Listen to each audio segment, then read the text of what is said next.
Wait, sorry. Oh, sorry, wrong Captain Falcon, sorry.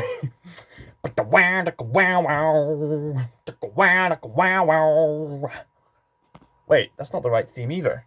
Spoiler alert, but I think the new tune should be When Captain Falcon throws his mighty shield as he flies through the air and goes to prepare his yielding. Unless it's Bucky or John Walker or someone being Carly there when Captain Falcon throws his mighty shield. Or just go back to Zemo dancing.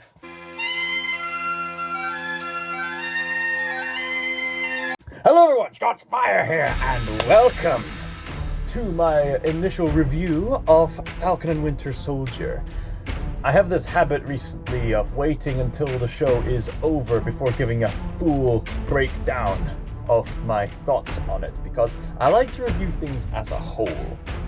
And I must say, even though the show has some flaws, I think Marvel's catching quite a new tide, as it were, with these new television shows. They made WandaVision, which was really well executed. They made this show, which was quite well executed. Honestly, I think they should just stick to making television shows and miniseries. I think this is a great way to move forward with the fourth phase of the Marvel Cinematic Universe.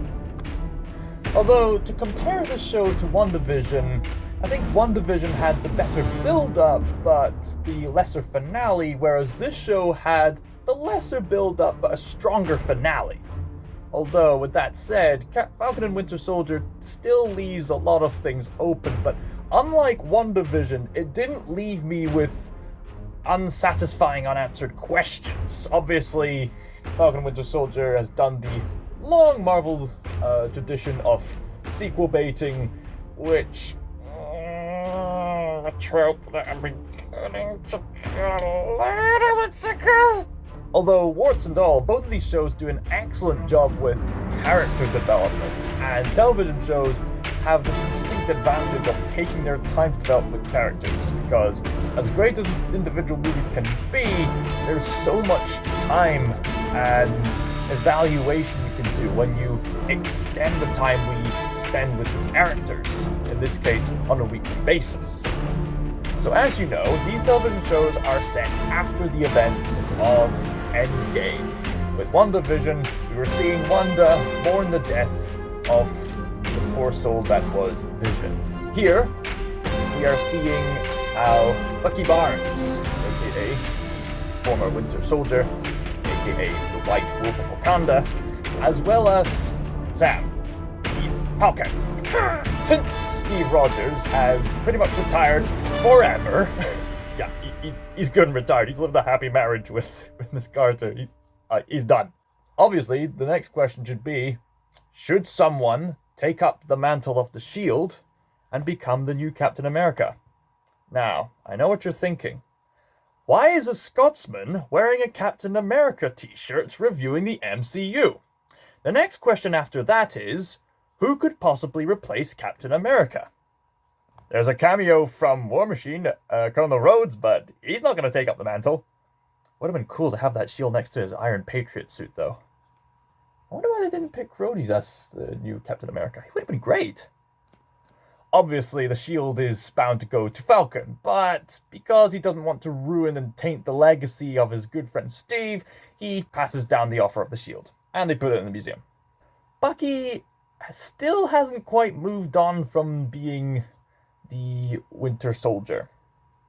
Well, to be more accurate, throughout the events of the show, it's shown that he has managed to get over the effects of him being the Winter Soldier, but the past still haunts him, and a part of him is still upset that Steve Rogers, basically the closest thing he had to a family, is now retired, and the next closest thing he has to a family is the Shield. Now it's passed on to this new fella by the name of John Walker.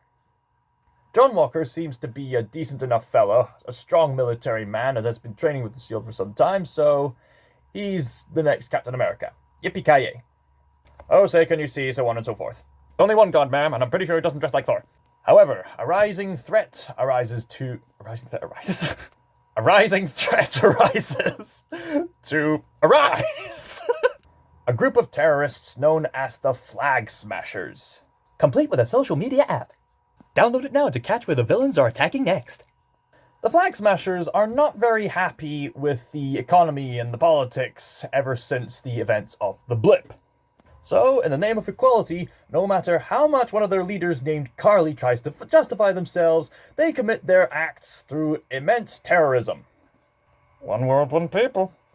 And they appear to be trading these other things and something about the super soldier serum from a mysterious figure called the Storm Smasher.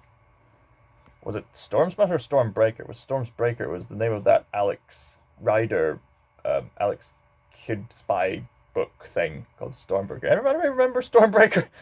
Long story short, Falcon and Winter Soldier has to stop them.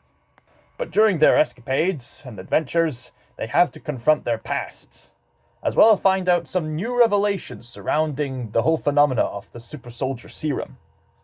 Namely, that there was a neglected hero from America, a man of brown skin by the name of Isaiah. And Isaiah is one of the best aspects of the show. Isaiah doesn't appear too often throughout the show, but he makes an impact. People always say, oh, it's DC that does the dark stuff. Marvel does all the rainbow, brightly colored stuff. But Marvel can go dark when they want to be. I mean, with Isaiah, they delve into topics of genetic, abuse and racism and neglect. And the government willing to silence some things. And this poor man being forgotten as a hero. Always remember, kids, always do academic research when it comes to historical and philosophical matters. Otherwise, the government will persuade you about anything. Or people of power, you know what I mean. I don't know who the actor is, but he gives his all in this role. To be fair, all the actors give their all in their own roles. Especially the actor who played John Walker. You can tell that there's a lot of pressure on him, which builds and builds, which leads to that scene. I'm not going to give any spoilers in case you haven't seen it. But I will say there's some brutality involved that not even the movies portrayed. And it's not Deadpool, bam, gore, haha. This is anger, bam, splat. Whoa. And they saved the most shocking moment for one of the biggest turning points in the show. With sinister music, and you think, oh boy, we're not in Kansas anymore, Toto. So by the sounds of it, there's a lot of emphasis on the themes of legacy in this show. How do we carry on the legacy of this great hero, and who should be the person to take on the mantles? Bucky seems pretty upset about who's taking the shield, and Falcon isn't too pleased either. And we get several scenes, not too many, but several scenes with this brilliant therapist who really gets into the psyche of Bucky to really get him to confess about his problems. And he confesses that he has a problem with Falcon not taking on the role of Captain America. And to an extent, the show isn't just about saving the world, it's also about carrying on a legacy. I mean, the name of the show is named after two of Captain America's best friends. One of which was his longtime friend back in World War I, and the other was his more contemporary pal who helped him in the recent battles and such. It's like that new Arkham game upcoming. That Arkham game which doesn't have Batman in it, but instead has Robin, Nightwing, Red Hood, and Batgirl in it. They're obviously carrying on the legacy of Bruce Wayne. I know who you are, Batman! And the overall tone of the show takes on the same sort of tone as Captain America and Winter Soldier did, with sort of semi-conspiracy sort of tone to it. But they're not afraid to throw some humor into it. There are some pretty funny moments, like they mainly deal with aliens, androids, and sorcerers, though not so frequently here. And Bucky mentions reading The Hobbit! Can you guarantee that I will become Captain America? No, and if you do, you will not be the same. A shield might be more of a letter opener. I wonder what Bucky thinks of the Hobbit trilogy by Peter Jackson. Let me know in the comments below, please. the several parts where they get the super soldier serum process. They take that, and they could have the power. No, but pursuing them isn't easy, Princess. Bad guys everywhere. Stormbreaker is so hidden. And we need to chase after them. Then we must team up with Zemo. No! He tricks us in Civil War, Princess. We could get him to dance. Dance? We love to dance, doesn't we, Princess? Sorry. There's some great character development and great character interactions. Maybe they could have tweaked the build-up a wee bit. I don't know how to describe it, but maybe they could have better paced some of the story beats to really get us into it. WandaVision really got me into the show through its mystery. Falcon and Winter Soldier may be leaning back towards the formula that I fear that the fourth phase may be taking, but fortunately the character development more than makes up for that. We get some great scenes of Bucky interacting with certain characters to make up for his sins of the past. Falcon gets to meet his family as they take up their shrimp fishing business. Bubblegum Shrimp Company.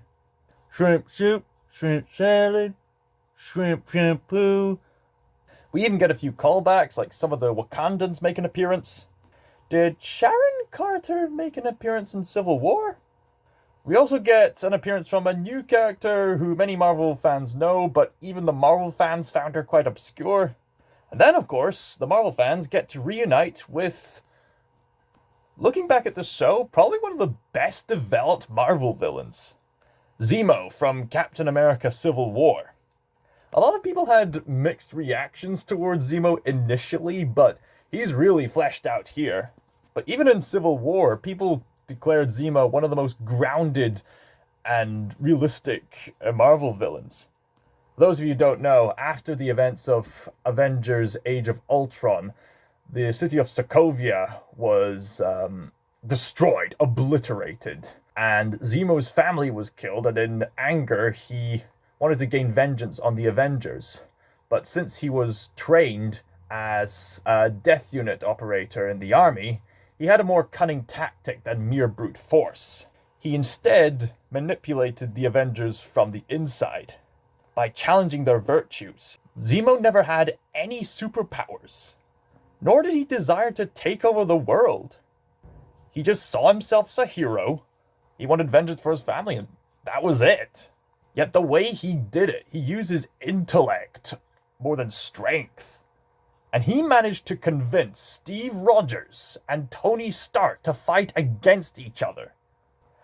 And Falcon and Winter Soldier now have to call for Zemo's help to hunt down the Stormbreaker.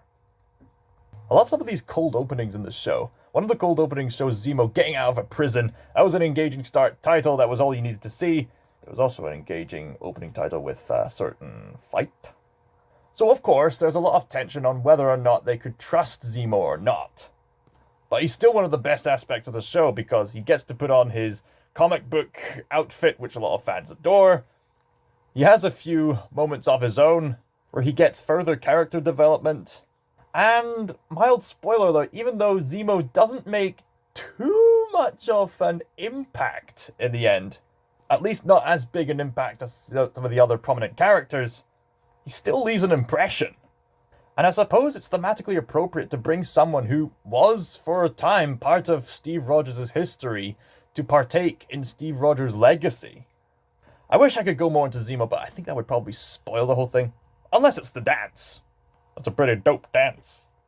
So, I don't think the previous episodes are as good as the later episodes, which is funny because I made a reverse commentary on WandaVision where I said the episodes that were building up were amazing, but the last episode was a bit lesser.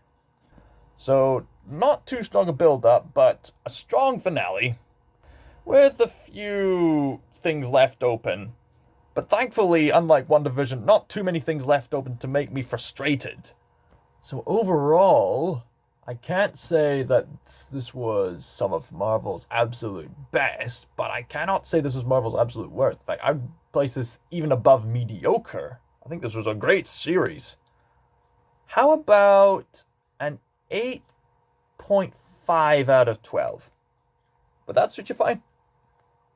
Thank you all so much for watching, and let me know what your thoughts of Falcon and Winter Soldier were down below. What will Loki be like when it comes out? And is there any other Disney Plus content that you want me to look into? Let me know in the comments.